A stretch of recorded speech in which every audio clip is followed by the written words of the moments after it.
pastoral, María de Magdala.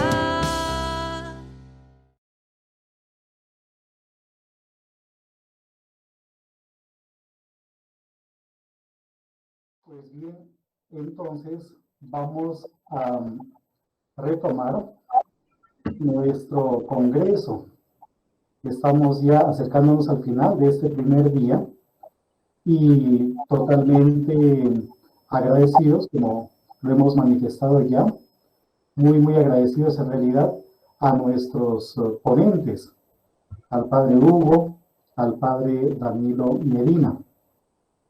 Y ahora queremos en realidad presentarles a ustedes a una religiosa dominica, a la hermana Mariana Sosi.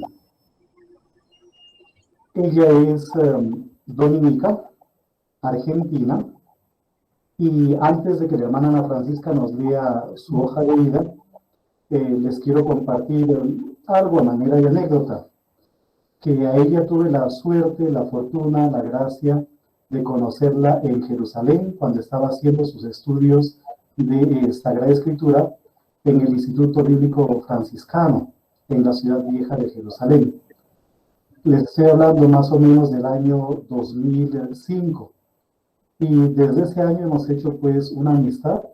También ella, la hermana Mariana, compartieron la misma casa, vivieron en la misma casa con la hermana Ana Francisca, cuando ella también hacía sus estudios en el estudio bíblico franciscano. Esto fue, pues, digamos que yo las conocí a las dos en el año 2005. Yo estaba estudiando en la Escuela Bíblica de Jerusalén y al mismo tiempo estaba preparándome para el doctorado en Roma. Y así es que la hermana Mariana, pues, no solamente es una hermana dominica, nos une el hábito, sino también una amiga, una biblista, con quien, a pesar del tiempo y la distancia, hemos mantenido comunicación. Gracias, Marianita, por haber aceptado esta invitación. Y como les hemos dicho a nuestros dos anteriores ponentes, toda América Latina te escucha, e incluso más allá de América Latina. Y no solamente te van a escuchar pues los que están conectados ahora, tanto por Meet como por Facebook, YouTube, sino también después quedarán, Dios quiera que así sea, las grabaciones. Y digo que Dios quiera que así sea, porque la hermana Ana Francisca y yo estamos hoy día estrenándonos como técnicos, como ingenieros en audio y en sonido. Así es que ya se imaginarán ustedes que para nosotros esto es motivo de nerviosismo. El primer día que entramos algunos medios, algunos comentarios por allí por YouTube, muy justificados obviamente, decían, no tienen un técnico, pues no lo tenemos. Pero esperamos que para mañana ya haya aumentado un poquitito la práctica y mañana todo sea mejor. La hermana Natalia, entonces, pues va a leernos la hoja de vida de la hermana Mariana. Muchas gracias. Bien, es una alegría tener a Mariana con nosotros. Como dijo Fray William, pues la conocemos desde Jerusalén y aquí también están varias hermanas conectadas con las que compartimos la misma casa. Vivimos en la casa de Abraham, en lo que se llama el Monte del Escándalo, porque allá era donde la tradición dice que Salomón tenía su harén. Así que éramos las mujeres del harén de Salomón, del Monte del Escándalo. Allá estaba Mariana, hermana Carmen Avellaneda, que también está conectada, y Azucena, que también está conectada. Entonces, para nosotros es una alegría escuchar a Mariana, tenerla con nosotros esta tarde, y pues agradecerle infinitamente pues el que nos regale este tiempo. Ella tiene muchas ocupaciones. Entonces, ya han oído ustedes que Mariana es una dominica, no de la presentación, ella es dominica de las hermanas del Santísimo Nombre de Jesús. Ella es tucumana, de Argentina, y es, voy a leer un poco la hoja de vida de Mariana, bachiller en Teología del Instituto Superior de Estudios Tecnológicos, ISET, de Buenos Aires, licenciada en Ciencias Bíblicas y Arqueología por la Pontificia Universidad Antonianum de Jerusalén, es decir, ella es del SBF de Jerusalén, doctorado en Teología Bíblica por la Universidad Pontificia de Salamanca, con un proyecto de tesis que se titulaba La práctica de la justicia a los pobres, premisa para un gobierno más humano y querido por Dios en Daniel, según el texto masorético, ¿verdad, Mariana? En estos momentos se encuentra realizando sus tesis doctoral, y ha publicado varios artículos y en varias revistas. Es docente en el Seminario Mayor Arquidiocesano Nuestra Señora de la Merced en Tucumán y en dos centros que creo que son centros bíblicos. Uno se llama, el padre nos está proyectando la imagen de Mariana, creo. Uno de estos centros se llama el Centro de Espiritualidad Santa María en Tucumán y el otro centro se llama la Fundación Elmina Paz Gallo, también en Tucumán. Entonces, con nosotros Mariana, para continuar profundizando sobre el libro de Job y su relación con lo que nos acontece actualmente a nivel mundial. Bienvenida Mariana y qué alegría que esté con nosotros. Gracias William y gracias Ana Francisca.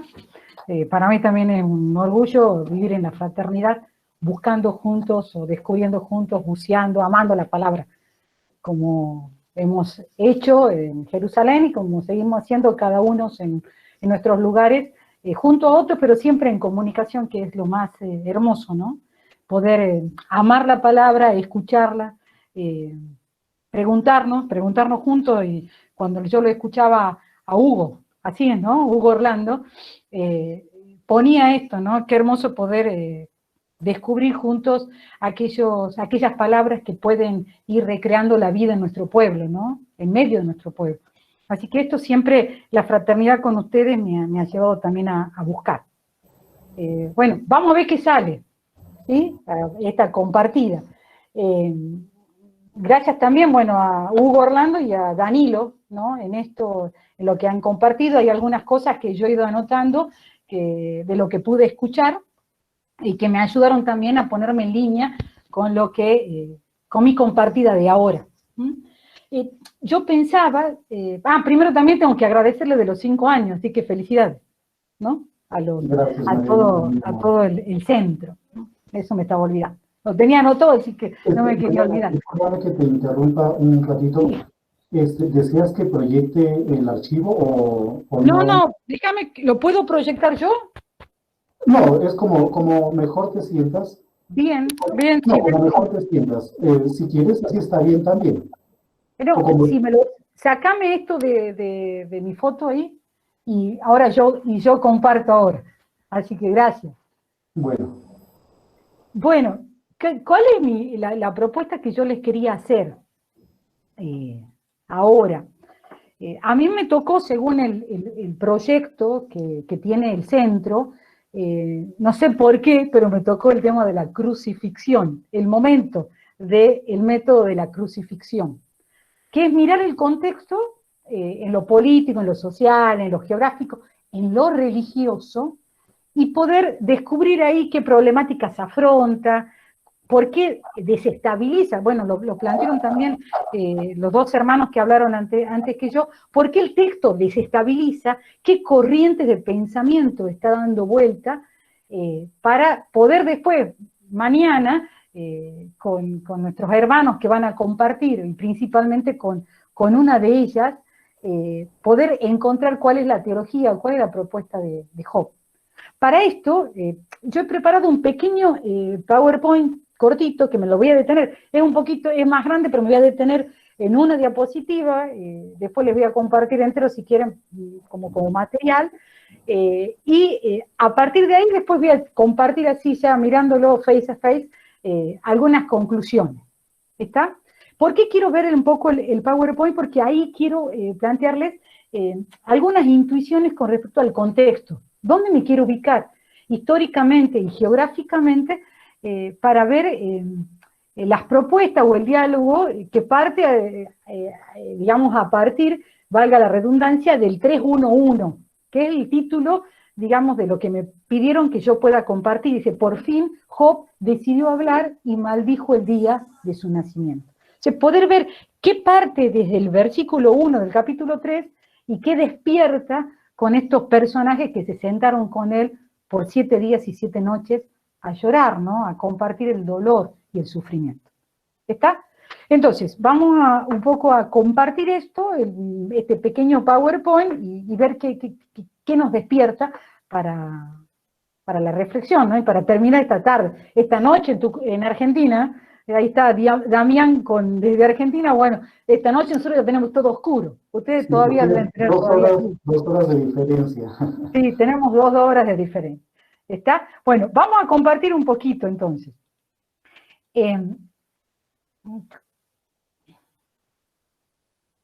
Vamos. Parece que no quiere compartirse, che. Ahí está, ahí vamos saliendo.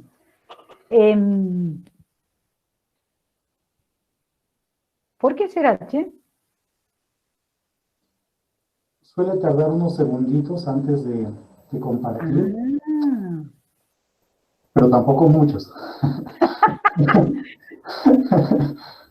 Tampoco mucho, me parece que voy a tener que hablar. Sí, algo pasa. O en la parte inferior, sí. Sí. Hola. Hola.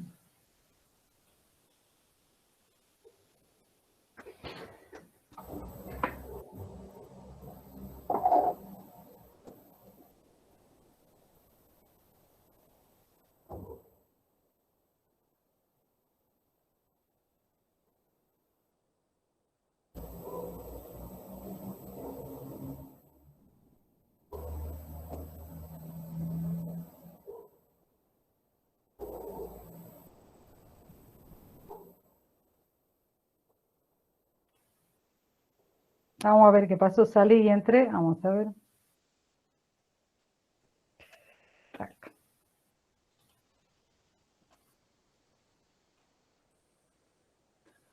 Bien. Ahí estamos, William, ¿se ve? Sí, Marianita. Bien. Bueno, yo quería un poco compartirles en qué momento histórico, para ver el contexto, para ver esto de la crucifixión dentro del método, este tercer momento del método que proponen ustedes. ¿En qué tiempo nos encontramos y en qué lugar nos encontramos para bucear cuál es la teología o cuál es la mentalidad en la cual se tiene que enfrentar el libro de Job? Y bueno, que ya Hugo ya nos ha ido planteando algunos elementos, y bueno, también Danilo, ¿no?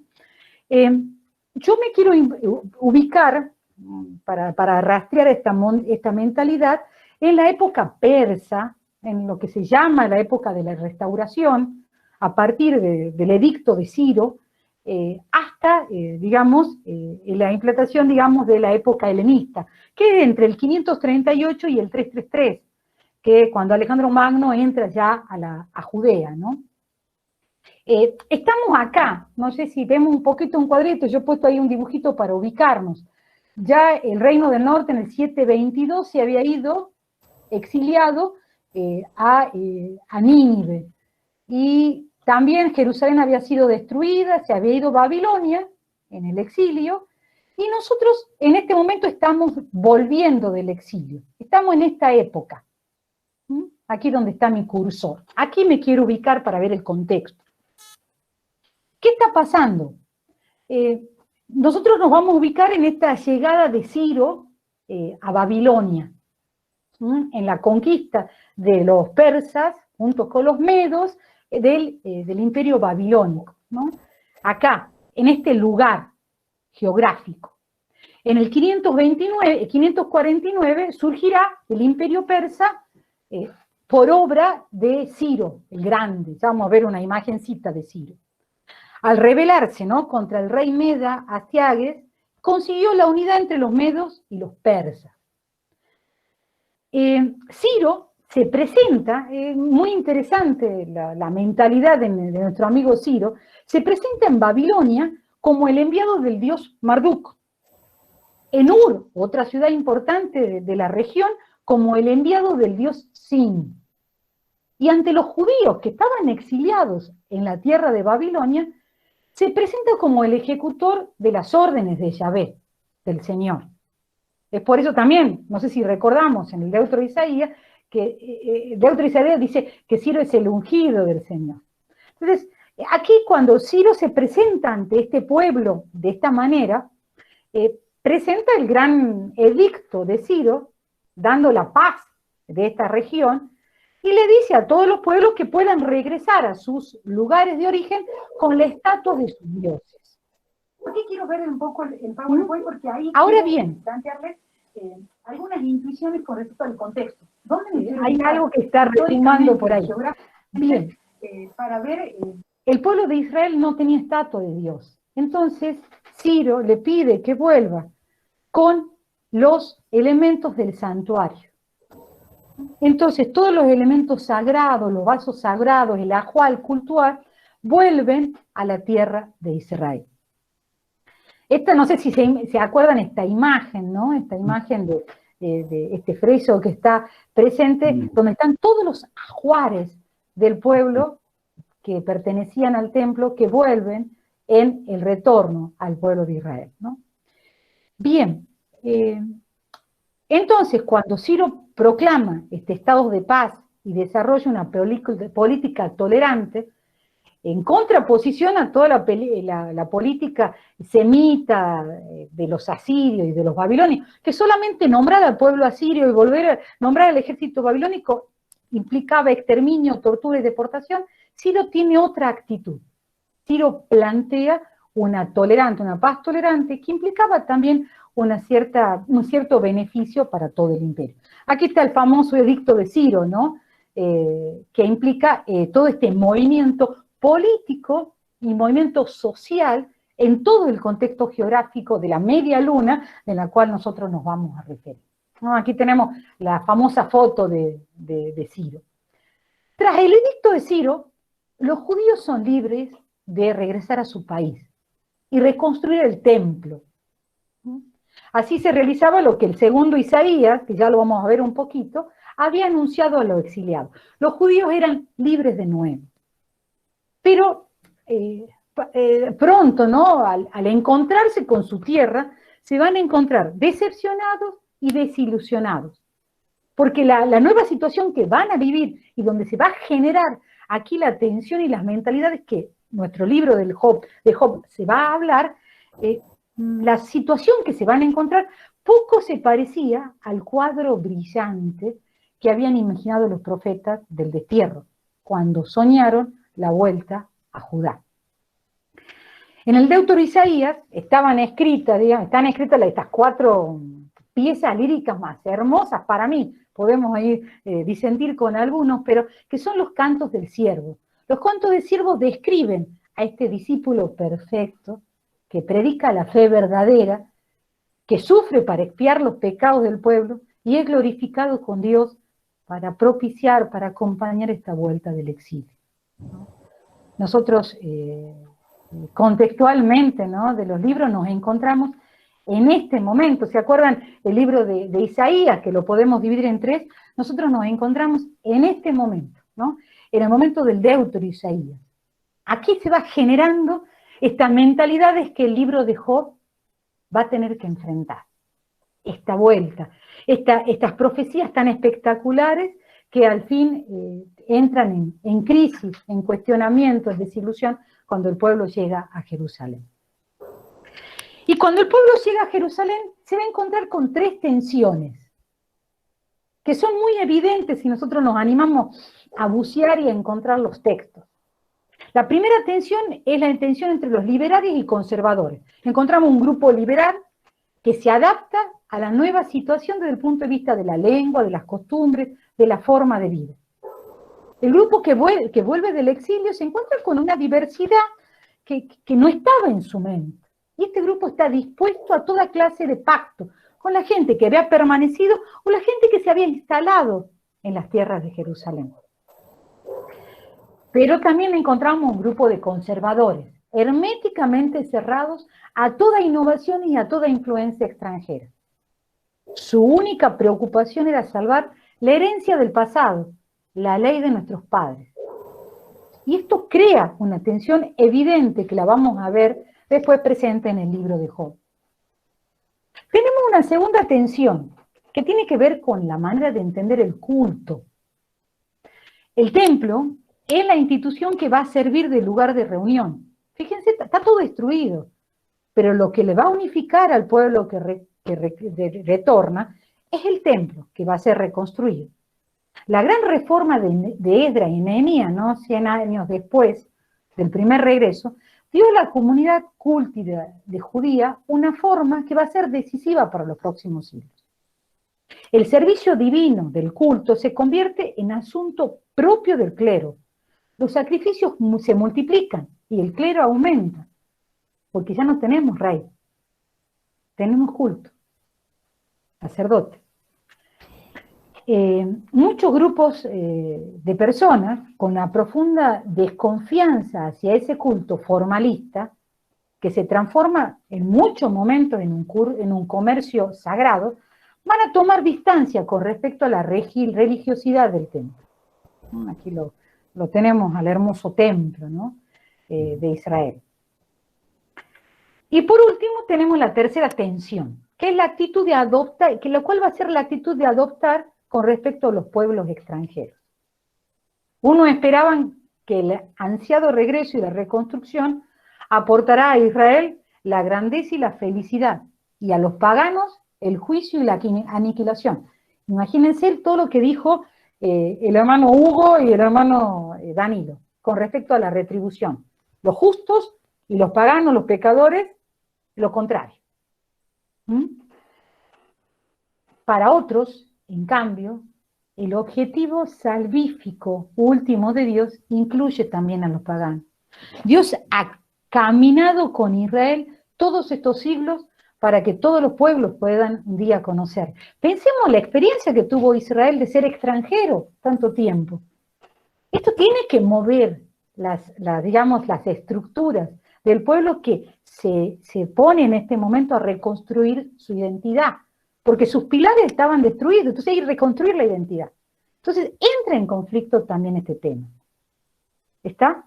Es muy interesante que tengamos estas tres tensiones presentes para ver qué surge ahora. La reconstrucción de la comunidad se hace, queramos o no reconocerlo, en torno a la ley, cuando el pueblo retorna a Israel. El templo fue reconstruido, pero las esperanzas poexílicas no estaban tan presentes. No se reconstruyó un Estado que tuviera presente a un rey y a un sumo sacerdote. Por lo tanto, había que llenar este vacío de alguna forma. ¿Y quién lo llena o qué lo llena? ¿Qué mentalidad se fortalece en esta vuelta, en esta reconstrucción de la identidad? Digamos, a partir del año 515, en que se termina la reconstrucción del templo, apenas sabemos nada qué pasa después, pero sí tenemos la fuente del ministerio de Esdras y Nehemías, sobre la cual tenemos una importante fuente de formación en los libros que llevan su nombre. Y son ellos, la mentalidad o la propuesta de Esdras y Nehemías, las que van a marcar las líneas maestras del judaísmo post-exílico, donde nosotros vamos a poner, nosotros vamos a, a incrustar la propuesta del libro de Job. Si nosotros tendríamos tiempo, y no quiero alcanzarlo porque estamos de hace mucho, y yo creo que lo que más importante es dejar algún material para leer, los invitaría a que esta noche, a las 3 o 4 de la mañana de ustedes, a las 5 o 6 nuestras, podamos leer este libro de Nehemías, en el capítulo 8, versículo 1 al 12. Y ahí vamos a entender lo que significó la reestructuración de la vuelta del exilio en torno a la ley. La ley, la lectura de la ley, del duro, digamos, del texto duro del Deuteronomio, que algunos estudiosos consideran que esta es el centro, es el motivo o la estructura por la cual el pueblo de Israel va a encontrar la línea, ¿no?, de la vuelta. Aquí lo tenemos al texto, yo no lo voy a leer, pero sí lo dejo como material para la lectura. La ley va a ser el leitmotiv, valga la redundancia, para la reconstrucción del pueblo.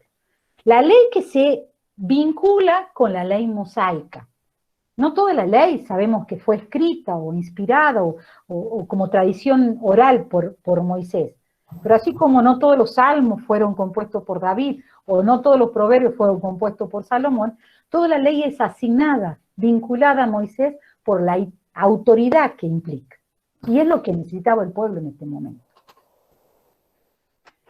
La ordenación religiosa, en un momento en que Israel no existe como Estado, aquí está la clave, se hace tan importante que ejerce su influjo sobre toda la sociedad. El judaísmo post-exílico es una comunidad religiosa estructurada en torno a la ley. Y la ley que el basamento va a ser la ley de la retribución, que recién lo veíamos con nuestros hermanos en sus exposiciones. Entonces, toda la formación o la convicción que nosotros vamos a encontrar en torno a la literatura de esta época es que Dios es el Señor de todo, de la naturaleza y del hombre, y que Él rige la historia con una equidad infalible. Se advierte en estos libros, en toda la literatura que surge en esta época, un concepto, diríamos, y lo especificamos bien en el tema de la retribución, ¿no? Casi material de la virtud y del pecado. Seguir el orden divino o transgredir ese orden. Y esta es la idea mecánica de la retribución.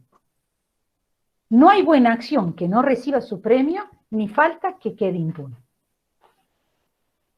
Frente a esta convicción, que está en la base, hermanos, en la base de toda la literatura de Esdras y Nehemías, o de la, si quieren podemos decir, de toda la historia cronista, también Crónica 1 y Crónica 2, surge otra teología, u otra forma, si quieren, para ir enmarcando en esto de Gustavo Gutiérrez, que nos recordaba Danilo, y que, bueno, Noemí también recién ponía en el chat, que Gustavo Gutiérrez lo plantea, ¿no?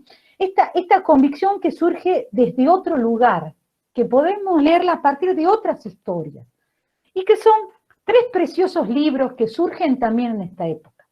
El delicioso libro de Ruth, que presenta a esta mujer como una mujer extranjera, pero digna de ser admitida en el pueblo elegido. Acuérdense la tensión que veíamos, dando a entender que ser judío no depende de la tierra en que se ha nacido, sino de la orientación del corazón a Dios. O sea, toda narración canta, digamos, la solidaridad y el amor que se arraiga a esta solidaridad. Hay otro libro que surge en esta época, que es el libro de Jonás, que, bueno, hace gala de un hermoso sentido del humor, pero subraya, y acuérdense de las tensiones que marcábamos en esta vuelta, de la universalidad de la misericordia de Dios. ¿Está? Frente a esta tensión que podríamos encontrar en Esdras y Nehemías, ¿no? Que tenían que reconstruir. Reconstruir la identidad de un pueblo es muy difícil. Entonces, es necesario, digamos, centrarla dentro de un objetivo. Pero también es importante reconocer toda esta teología que hay también dando vuelta. Y el tercer libro es el libro de Job, ¿no? Que ahonda la problemática del justo sufriente, que bien la planteaba recién Danilo, pero de una manera palpable. Y en la manera palpable que la presenta es a través de la insuficiencia de la teología de la retribución automática. Desde la experiencia que vive Job, pero también mirando la experiencia de los que están junto con él. Entonces, el libro de Job, ¿no?, que quiero yo plantear en este contexto, nos pone en sintonía, por eso hablaba de teología o de mentalidades, nos pone a hablar de Dios en el momento del sufrimiento. Por esto hacía Danilo, lo traía Gustavo Gutiérrez recién, ¿no? ¿Para qué sirve la vida humana si el sufrimiento es inevitable? Si Dios es bueno, ¿por qué el sufrimiento? Pensemos el contexto que estamos viviendo hoy y el porqué de este curso, ¿no?, de este congreso que nos están planteando ustedes, ¿no?, a nosotros en esta reflexión. ¿Cómo se enfrenta Dios frente al mal? ¿En nombre de quién sufre el inocente? ¿Tiene sentido la oración cuando el hombre sufre la aflicción, la angustia y muerte? Pensemos que muchos de nosotros hemos dicho, vamos a rezar por ustedes, o rezamos por la situación que estamos viviendo como humanidad. El sufrimiento del hombre tiene un sentido, un significado, una orientación, o mejor dicho, tiene una finalidad. O sea, ¿para qué estamos viviendo como humanidad esta situación? ¿Por qué quiere Dios que la vivamos? El libro de Job, esta es la estructura, aquí nuestros hermanos recién nos la han mostrado. Yo me voy a parar a partir del diálogo de los 3 ciclos que plantean estas 2 teologías, estas 2 maneras de hablar de Dios. En esta mentalidad que hemos esbozado recién en el contexto. ¿Cuál es el tema del libro en este diálogo que van a tener los personajes? A ver, el tema del sufrimiento, recién hemos dicho, qué cosa debe hacer el hombre frente al sufrimiento, cómo comportarnos, cómo conservar la fe en esta situación, qué actitud moral y religiosa tener, pero también, ¿dónde queda Dios acá? Esta confrontación que recién decía Danilo entre la justicia divina y la justicia humana. Y, por supuesto, el tema de la retribución, ¿no? Pero a mí me gusta, y esto es una cosa que yo estudié cuando estudié Biblia, algo de Biblia que hemos estudiado todo, que hacemos todos son intentos, es que hay un hilo conductor en todo el libro de Job, que a mí me fascina poder mostrarlo así porque le da una vitalidad para poder bucear y reconocer cuál es el mensaje, y que es que el hilo conductor es este: ¿cómo hablar de Dios en el momento del sufrimiento? ¿Cómo hablar del Dios que tendría que estar acompañándonos y hacerse evidente su presencia en medio de un sufrimiento que no sabemos darle la causa y el porqué? ¿Dónde está Dios acá?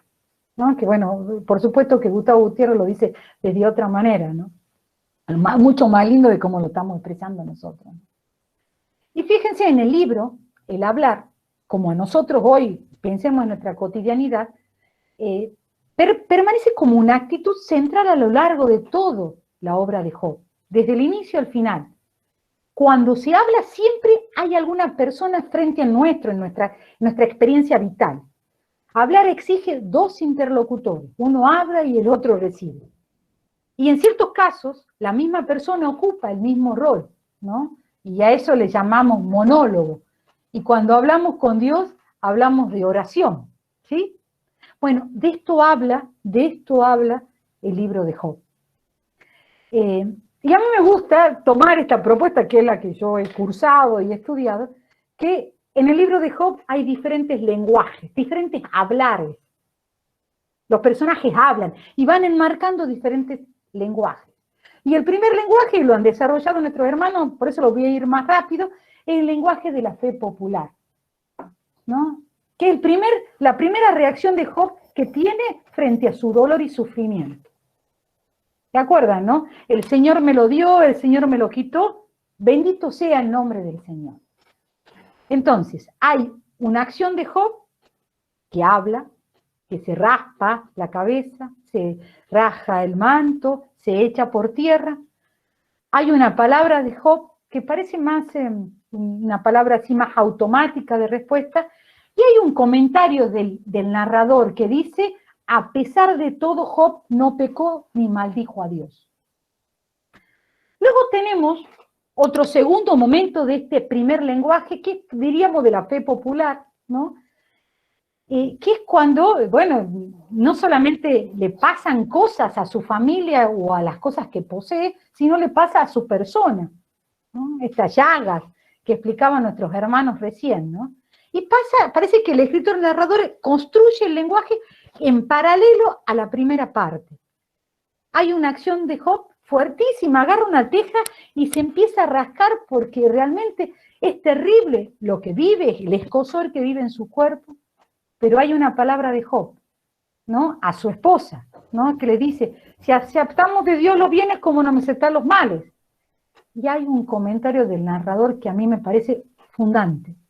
A pesar de todo, Job no pecó con sus labios.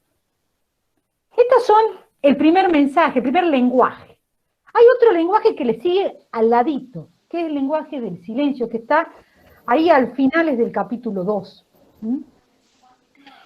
Con la llegada de los amigos, ¿no? Estos amigos que van a pasar 7 días y 7 noches rezando, acompañando lo que a nosotros hacemos muchas veces con nosotros mismos y con la gente que queremos o con la gente que tenemos que acompañar. Nos sentamos al lado en silencio, acompañando el dolor.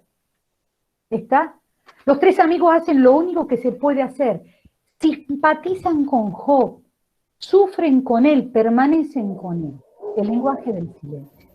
Por 7 días y 7 noches, mucho, ¿no? Más allá de lo simbólico del número 7.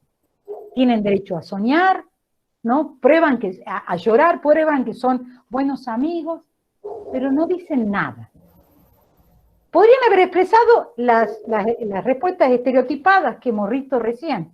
No llores, es la voluntad de Dios, ¿no? Pero el silencio ofrece ocasión para reflexionar. Y este lenguaje va a propiciar a lo que queremos llegar. Ahora, ver estas 3 reacciones que hemos visto al pueblo en la llegada del exilio, escritas en el libro de Job. Llega el lenguaje de la duda. Y en el 3.1, Job dice esto: maldijo su día de nacimiento. ¿No? Lo han dicho nuestros hermanos recién, ¿no? Job es el primero en tomar la palabra después de 7 días. Su monólogo revela lo que está aconteciendo en su interior. Tuvo tiempo de reflexionar. Siente dolor en todo su cuerpo. No puede controlarse más y empieza a hablar. Pero ya no dice cosas estereotipadas como los primeros lenguajes. Surge de su interior. Y por 3 o 4 veces dice, ¿por qué? ¿Por qué? ¿Por qué yo? ¿No? Job no entiende nada. Y las respuestas anteriores desaparecen. Job duda, busca respuestas nuevas dentro de sí y en aquellos que están sentados a su alrededor. El pueblo regresa del exilio, se encuentra con todo destruido. Y habían dicho otra cosa. ¿Está?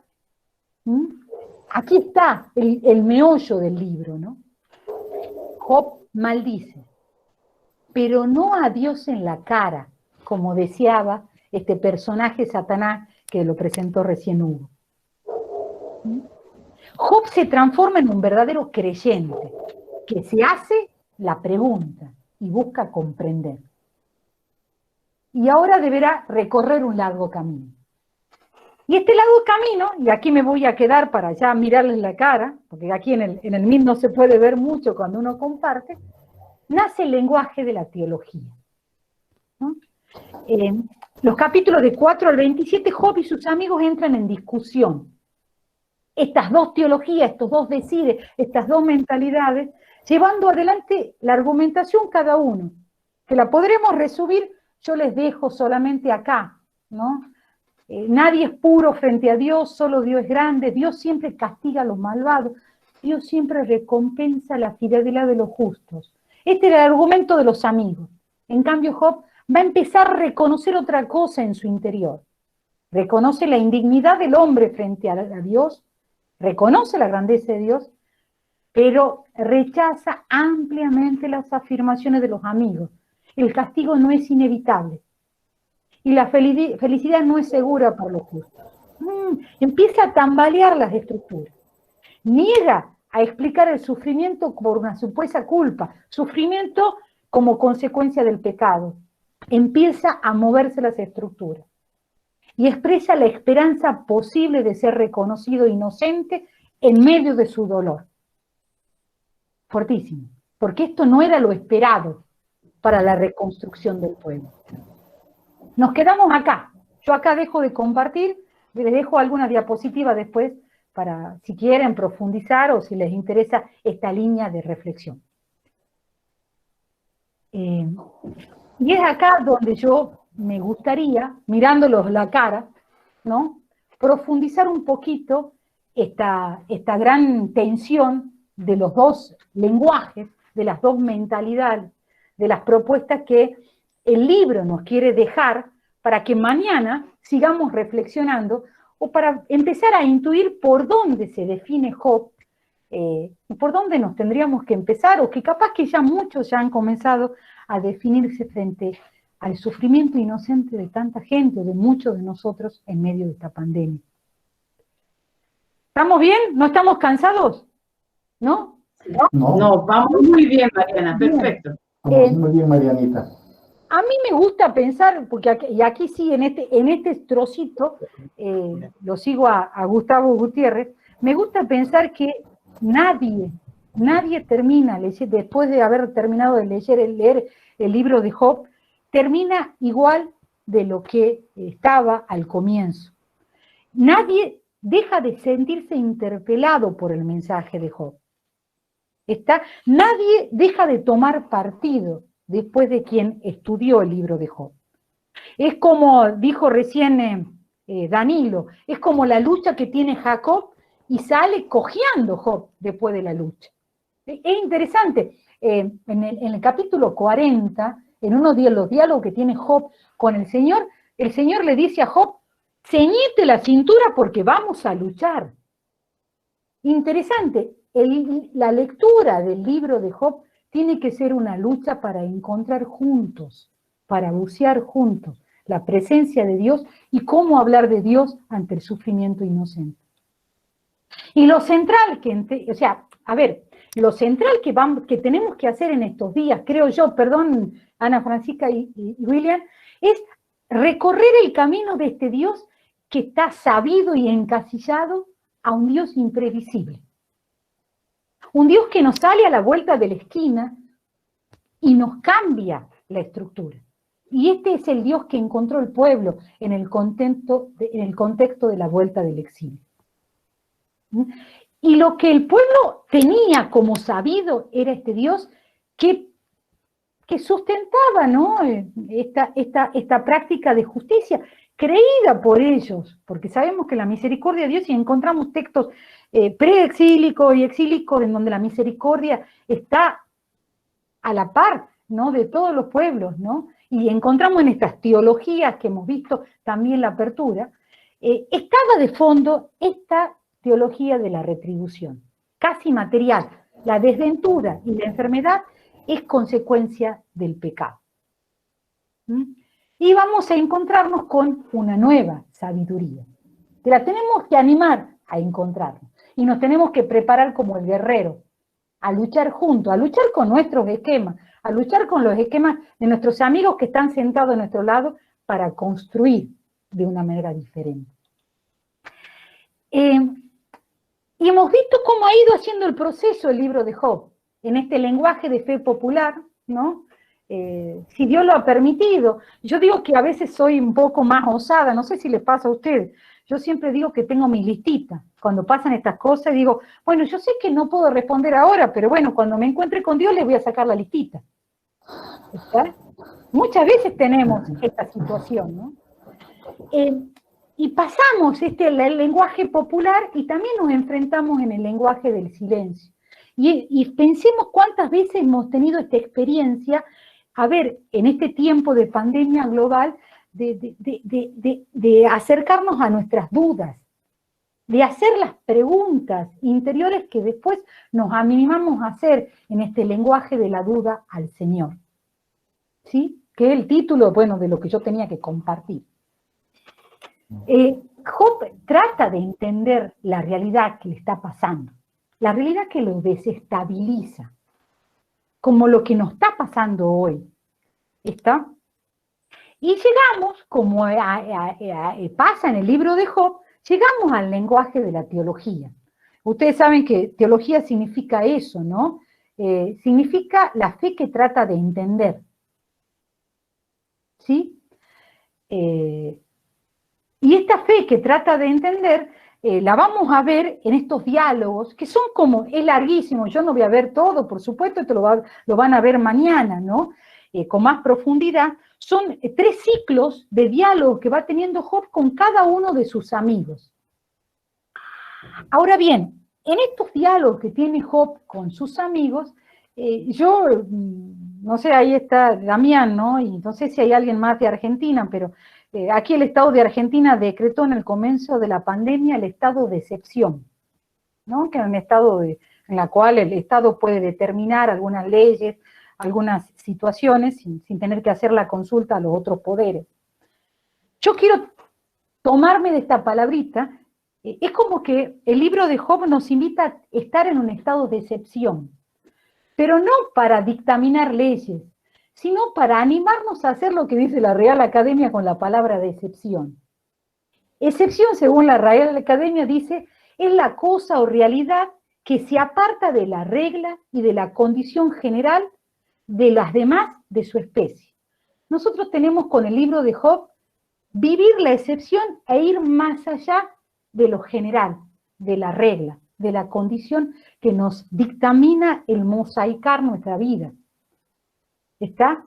Estamos realmente en un estado en el cual necesitamos juntos salir de la regla y buscar el cómo, al igual de lo que hizo Job. Y en este camino, ¿no?, debemos animarnos a leer las otras teologías que están dando vuelta. La teología de Ruth, la teología de Jonás y la teología de Job. Y no quedarnos con la teología que la tenemos sabida. ¿Por qué? Porque estas dos teologías tienen dos puntos de partida diferentes. Son dos contextos diferentes. Por un lado, la teología que está centrada en la ley, ¿no? Pero es una ley cerrada, que no tiene una vitalidad, que no tiene vida. La ley, dice Gustavo Gutiérrez, después en las dos formas de hacer teología, dice la ley descendente, ¿no? La ley que está teórica, que desciende, la ley dictaminada por Dios, pero que sabemos que entra en contacto, Dios entra en contacto con el hombre, no es la que nosotros fabricamos y que desciende. Y la otra teología, que nace desde otro contexto, que nace desde la realidad y que asciende en el contacto, en el diálogo con Dios, para buscar caminos de acompañamiento ante el sufrimiento. Esta la van a trabajar mucho más mañana con Juliana Alejandra. ¿Está? Así, mañana es que ella va a desarrollar su teología. Ahora bien, ¿cuál es la teología que hablan los amigos de Job? El punto de partida es el dogma, son las verdades de fe. Pero ¿dónde queda el sufrir o la empatía con el dolor cuando yo solamente me quedo en lo teórico? Cuando yo solamente me quedo en el dogma y en la verdad de fe. ¿Cómo podemos simpatizar, sentir el sufrimiento si yo me quedo solamente con las claves hermenéuticas teóricas y no bajo a la realidad? Y tenemos muchos ejemplos en el libro de Job. Yo no me quiero detener porque me deben quedar solamente 10 minutitos por ahí. Pero, por ejemplo, Elifaz, el primer amigo de Job, dice, le dice así, ¿no? En el capítulo 4, versículos 7 al 9. ¿Qué inocente ha muerto alguna vez? Los que sí han muerto son los que cultivan la malicia y siembran la miseria. Esos sí son los que mueren. ¿Está? El que va a recibir la recompensa seguro es aquel que es justo frente a Dios, porque Dios es justo, le dice Elifaz en la tercera vez que habla en el capítulo 20. ¿Está? Bilbat, el otro amigo, le dice lo mismo prácticamente en el capítulo 18. Le dice, la felicidad es obra de aquel que practica la justicia, que practica la ley. En cambio, la desgracia, la enfermedad y la muerte es fruto de aquel que es injusto, del que es el que no cumple la ley. Zofar, el otro amigo, en el capítulo 20, versículo 4 al 29, hablará del mismo camino. Los tres conocen muy bien la teoría y se la proponen a Job, para que Job pueda pensar por qué está viviendo esto a partir de este contexto de la ley de la retribución. La tesis de la retribución, sabemos, y lo dijo recién Hugo, en el libro no encontramos, encontramos pequeños rastros de una vida en más allá. Así que la retribución tenía que ser sí o sí, y el castigo, bueno, la justicia, el poner en práctica lo que nosotros hemos hecho, también tenía que ser en esta vida. Entonces, esto se mezcla con lo que plantean los amigos de Job. Es tan así que los amigos de Job, en esta teoría, y es lo que nosotros también hemos hecho, pensemos, a ver, ustedes saben que, bueno, todos hacemos un examen de conciencia a la noche, ya aquí son las 8:20, así que ya es mi horario del examen de conciencia. Pensemos lo que hemos hecho en este tiempo, y lo que han hecho los amigos de Job, ayudándoles a Job a que puedan pensar lo que estaba pasando. Le han dicho, fíjate en la escritura, fíjate en lo que dijeron nuestros padres, esto es la verdadera ley, vos seguramente sos culpable de algo, vos seguramente has hecho algo. Y nosotros seguramente en este tiempo hemos dicho, hemos leído tal cosa, nuestras creencias son esto, y algo como humanidad seguramente hemos hecho. Algo debemos haber hecho para estar viviendo lo que estamos viviendo.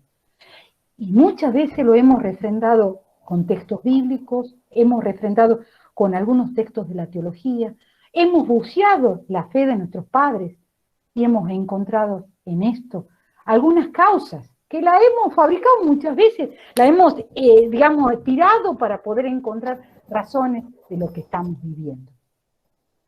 Es muy interesante en un momento Bildad, otro de los amigos, ¿no? El segundo de los amigos, cuando habla en el capítulo 8, le dice, por favor, Job, buceá y preguntá las generaciones pasadas, reflexioná sobre la experiencia de los padres.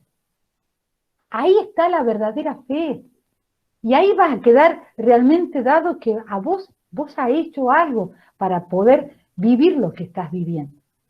Elifaz, el primero de los amigos, le dice, fíjate en la auténtica tradición original de los padres, en el capítulo 15. Y ahí te va a dar cuenta y va a dar razones de lo que estás pasando. Ahora bien, yo ahí después les voy a pasar los apuntes para no profundizar tanto en esto. ¿Qué vamos a hacer si Job se presenta, y lo han dicho nuestros hermanos, como una persona recta, como una persona justa? Y ojo, no solamente visto por los otros, sino visto por Dios mismo. ¿Qué hacemos con la tesis de la retribución? Si Job es justo, si Job es justo ante la ley, es una persona buena, es una persona perfecta, es una persona íntegra, recta. Dios lo juzga así. ¿Cómo resolvemos esta contradicción? Imposible afectar el dogma, dicen los amigos de Job. Todo sufrimiento, tanto el de Job como del todo lo demás, tiene que ser fruto del pecado. Seguramente, dicen los amigos de Job, hay algo de el ser de Job que no parece otra cosa. A ver, es la frase que nosotros decimos, algo habrá hecho, pero no se le ve y no se le puede conocer. Cuestionan la doblez de corazón, dicen que Job tiene una doblez de corazón. Job se declara un hombre recto y ellos dicen, no, algo debe haber hecho. Si no, el principio de causa y efecto de la ley de la retribución no entra, no es juego. Y esto es donde ellos fundamentaban sus principios, fundamentaban la ley, fundamentaban su identidad.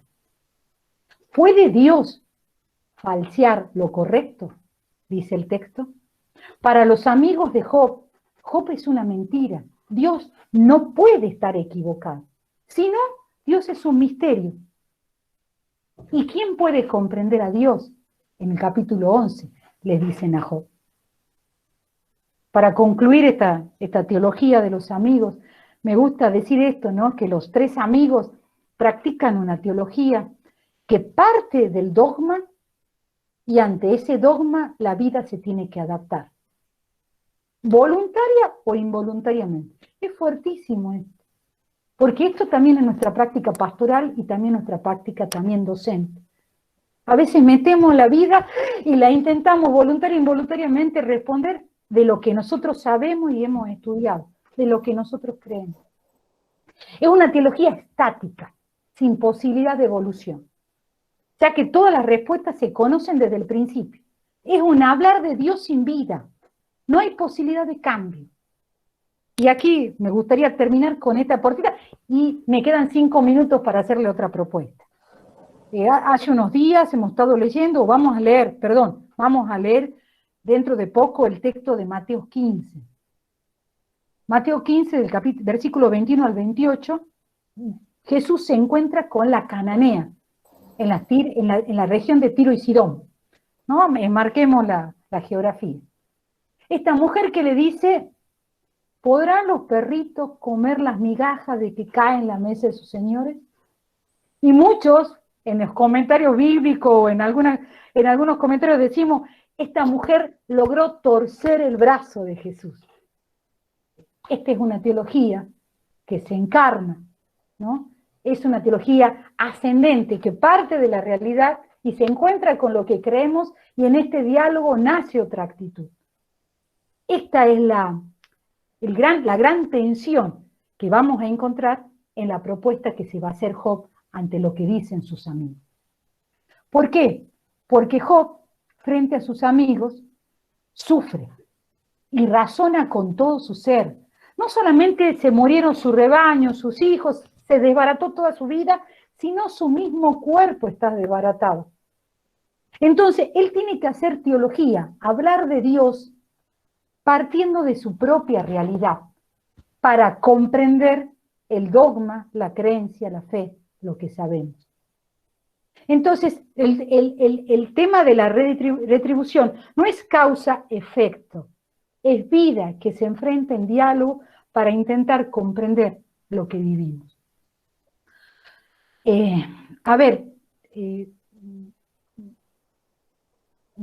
Quiero adelantar un poquito para no cansarlos.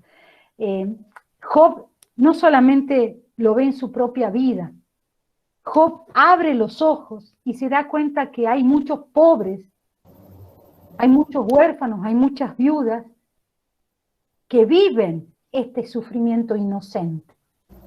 Y Dios no puede estar teniendo una actitud de agresión o permitiendo el dolor como causa y efecto de estas personas. Y a la vez ve las tiendas de los que saquean y dicen, a ellos les va muy bien. Entonces acá hay algo que no cierra, hay algo inexplicable, hay algo que no se puede aceptar. Entonces debemos reflexionar, debemos hacer un proceso. Este es el proceso que vamos a hacer estos 3 días, supongo, ¿no? Hacer el proceso para intentar comprender qué es lo que nos quiere decir. Nosotros poniéndonos en el lugar de Job, Dios en su presencia al lado del sufrimiento del inocente.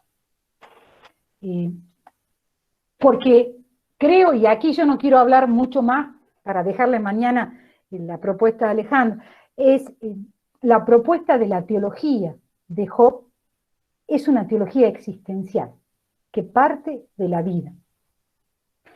Si la vida contradice el dogma, entonces nos tendríamos que preguntar si la creencia que nosotros sostenemos es correcta o incorrecta. Si nos tenemos que poner en búsqueda. Porque creo que el decir de Dios, la teología, nuestra reflexión, es dinámica y permite la evolución. De hecho, Job está luchando internamente, está luchando con sus contradicciones y continúa buscando a lo largo de todo el libro, hasta que tiene que bancarse al último que desde la tormenta, ojo, no es de que en cualquier lugar Dios le llame y le haga una propuesta diferente. Es desde la tormenta, del pleno caos, que Job tiene que animarse a escuchar y buscar la propuesta de Dios. Así creo yo que debería ser nuestra manera de enfrentarnos mañana, ajustándonos el cinto para luchar contra Dios o para luchar con Dios, a que salgamos un poco cojeando, pero salgamos con un encuentro con Él. Como decía Hugo al principio, porque lo hayamos escuchado, lo hayamos visto, no solamente de oída, sino que lo hayamos encontrado, con una teología existencial con una teología que nazca de la vida. Y me quedo acá, aunque habría muchas cositas, hay muchos textos para leer, pero me parece que ya estamos un poco cansados de tantas horas, pero bueno, es una propuesta para la reflexión. Muchísimas gracias, Marianita linda, muy amable por También todo lo vamos que nos has compartido. Aplaudimos también. Muchas gracias, Muy Mariana. amable, de verdad. Y simplemente les cuento una anécdota, pues con Mariana visitamos algunos lugares en Tierra Santa, concretamente Hebrón en alguna ocasión, y en otra ocasión fuimos a Nablus, lo que es ¿Te acuerdas de eso? el Pozo de Jacob, y ahí en el auto en el que íbamos, que era un transporte público, tuvimos que salir, pero a todo motor, porque hubo disparos, un tiroteo, un tiroteo impresionante, pues son anécdotas que quedan de Tierra Santa. El tiempo está ya a punto de cumplirse y Marianita, pues queremos igualmente agradecerte por todo lo que tú nos has compartido hoy día, y no tenemos ni oro ni plata.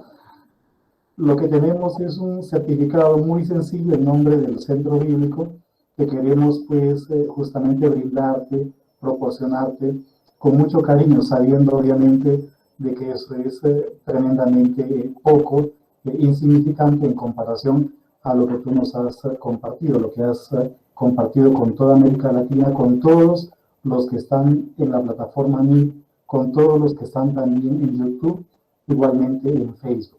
Entonces voy a proyectar, mientras Ana Francisca también nos va diciendo algunas cosas, el certificado que hemos elaborado, preparado para ti. Pues Marianita, aquí hay muchos comentarios. Muchas gracias por lo del día de hoy. Bueno, eso es para todos. No me pierdo el día de mañana. Gracias, Jorge Guillermo. Ojalá que no se lo pierda, porque mañana vamos a continuar. Mariana hizo de bisagra, ¿no? O sea, ya retomó cosas que ya había dicho el padre Hugo y Danilo, dio su aporte, ayudándonos a entender toda esta parte de la teología de la retribución y del texto, pero nos abrió también el espacio para mañana, Bien, Mauricio García dice muchas gracias, hermana Mariana. Marta Olavarria, excelente, muchas gracias Mariana, un saludo a sus hermanas en Tucumán, le dice Sonia Estela. Bravo, muy bien, me gustó mucho. Liliana María Huertas, gracias hermana Mariana, su excelente ponencia nos llevó a bucear en el mar de la teología. Gracias hermana Francisca y Fray William, nos dice Ana Patricia Vázquez. Marcelo Alberto nos dice excelente calidad del congreso, primera vez que participo de uno. José Barrera, gracias, linda la propuesta, un abrazo madre. Paulina Blanco, muy interesante, gracias. Héctor Manuel Rojas, muchas gracias hermana Mariana, interesante tema. María del Mar, enamorada de Dios, gracias hermana, desde la tormenta Dios nos llama y nos hace una propuesta, Dios la bendiga. Lady Joana Aristizábal, excelente, muchas gracias, todos los temas muy interesantes y profundos, excelente Mariana, y si sigo no termino, porque son muchas las gracias Mariana, muchísimas gracias. Escúchenme, yo una cosita, yo quiero darle gracias a Néstor, porque ha puesto en hebreo el salmo que es mi tesis de licencia, que es el Salmo 121, y lo tenía ahí en hebreo, así que mientras lo estaba escuchando lo iba cantando, así que gracias Néstor por ponerlo. Sí, y yo también quiero decir antes de que el padre lea el certificado, pues que todo esto es, como decía, gratuitamente lo están dando para nosotros. Y Néstor también, porque es alguien con quien hemos ya conectado en otros eventos, pero conocemos de sus dones porque él nos los ha expuesto y hoy nos los está dando a conocer aquí, interviniendo en los pequeños espacios. Entonces vamos a leer el certificado de María. El Centro Bíblico Pastoral María de Magdala hace constar que hermana Mariana Sosi, OP, de la Orden de Predicadores, participó como ponente en el primer Congreso Virtual Internacional del Centro Bíblico Pastoral María de Magdala, desarrollado del 20 al 22 de julio del presente año, cuyo tema fue Lo que más me aterraba me acontece. Reflexiones desde el libro de Job sobre la pandemia que desestabilizó el mundo. Y como ya les hemos pues comentado, el evento se hace con el apoyo de la Universidad Católica de Manizales e igualmente la Fundación Universitaria de Monserrate, la Uni Monserrate. Y muchísimas gracias por haber participado en este primer día. Muchas gracias a nuestros ponentes que nos han hecho un recorrido fabuloso por el libro de Job, que nos invitan igualmente a adentrarnos en el estudio de la Sagrada Escritura. Fíjense cómo una situación adversa como la que estamos viviendo puede ser en realidad la oportunidad para acercarnos a la Biblia, leerla críticamente, leerla con el apoyo de la ciencia bíblica. Y me gustó mucho también lo que mencionaba Mariana, cómo la vida puede cuestionar igualmente los dogmas, cómo puede en cierta manera retar la reflexión. Bien. Que Dios les bendiga. Sí, Anita. Muchas gracias, William, también por el comentario que nos hace William Carvajal, que dice que gracias y que se acuerda de las clases. Muy bien, aquí hay alumnos también. Es muy grato verlos entre nosotros. Mañana recuerden que tenemos a Juliana, quien iniciará, Juliana Alejandra, que está también entre los que están hoy escuchando. Luego viene Monseñor Damián, que también estuvo muy atento escuchando a Mariana y a todos. Y Fray Alejandro Adolfo Viese de Perú. Entonces, mañana tenemos Colombia, Argentina y Perú. Muchísimas gracias a todos. Como está proyectando el padre William, recuerden, en la programación tienen los titulitos. Todo esto tiene un nexo. Es decir, si ustedes toman lo que fue el primer día, todo esto va formando como un tríptico, mañana también, y luego el último día, para que nosotros podamos compartirles en qué consiste el método del que hablaba el padre Hugo, por ahí lo nombró en un momentico, el padre Danilo y Mariana también acentuó mucho sobre el método. Son unos pasitos que estamos trabajando en el Centro Bíblico y ya tendremos la oportunidad de compartírselo. Muchísimas gracias a todos. Una última cosa tal vez que queremos manifestarles, y es que, como muy bien saben ustedes, este evento es certificado, pero certificado para los que lograron inscribirse, para los que están inscritos, para los que no, pues nos duele en el alma, pero no podemos proporcionarles los certificados. Pero para los que se han inscrito, es necesario que completen, que rellenen un formulario. Pasado mañana ya les daremos la dirección. Y en el formulario tienen que responder algunas preguntitas sobre los temas, así es que deben estar muy atentos, tomando apuntes, tomando notas también, porque no es así por así, no. Algún tipo de preguntitas les vamos a hacer, así es que necesitan participar primero de los 3 días y luego de las charlas de cada uno de los días, y luego estar atentos a todo lo que aquí se va diciendo. La hermana Ana Francisca, que es biblista, pues ella les va a hacer unas preguntas muy técnicas, muy claves allí, que tienen que responder, porque en caso contrario no hay certificado. Muy bien. Muchas gracias. Otro elemento más que les compartimos es que, por favor, cuando vayan a diligenciar el formulario, lo hagan de la mejor manera posible, colocando bien sus nombres, colocando bien los datos que les pedimos. Hemos tenido dificultades con algunos de los que se han inscrito porque han digitado mal el nombre o porque han digitado mal el correo electrónico y nos rebota. Entonces, los que seguramente se han inscrito y no han podido ingresar, piensen por favor que el problema pudo haber estado en la mala digitación del correo electrónico. Recuerden que un punto, una letra, un signo mal escrito simplemente se convierte en una dirección equivocada. Muchas gracias a todos.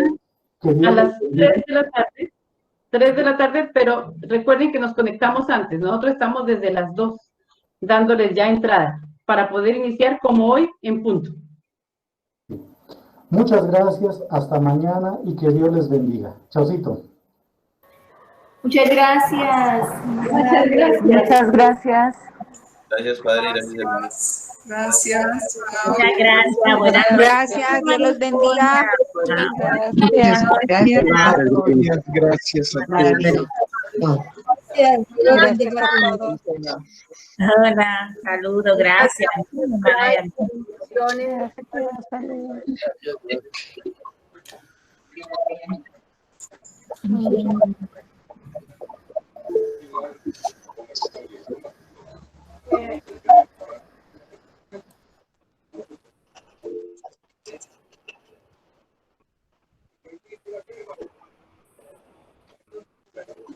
No, pues, no lo deja todo, lo deja recortar.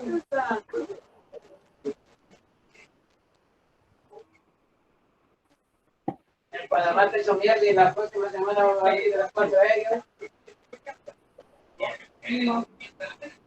Monseñor Damián, muchas gracias por habernos acompañado hoy. Muchas gracias. Hermana Carmen Sabellaneda, buenas noches. ¿Qué has hecho? ¿Cómo estás? Bien, pensándola y contenta de verla. Muchas gracias. Madre Juanita, buenas noches, Madre Juanita. Juana Sarmiento. Qué bueno. ¿Qué más, Carmenza? Gracias. Bien. Sí, gracias. Gracias. Bueno. Buenas noches, muchas Hola, Juanita, gracias. gracias también por haberte conectado. Sí, Saludos a las hermanas. Hasta Sí, mañana algunas a todos. hermanas. Hasta mañana, Padre Dios lo bendiga. Gracias. mañana. mañana. Mañana. Gracias.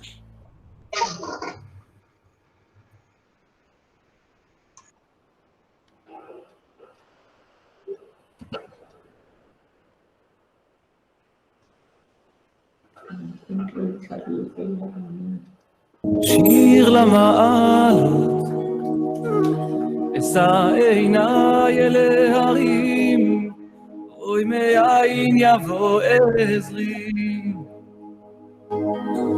עזרי Hola, מעמך Fernán, ¿cómo te va? Saludos a los hermanos.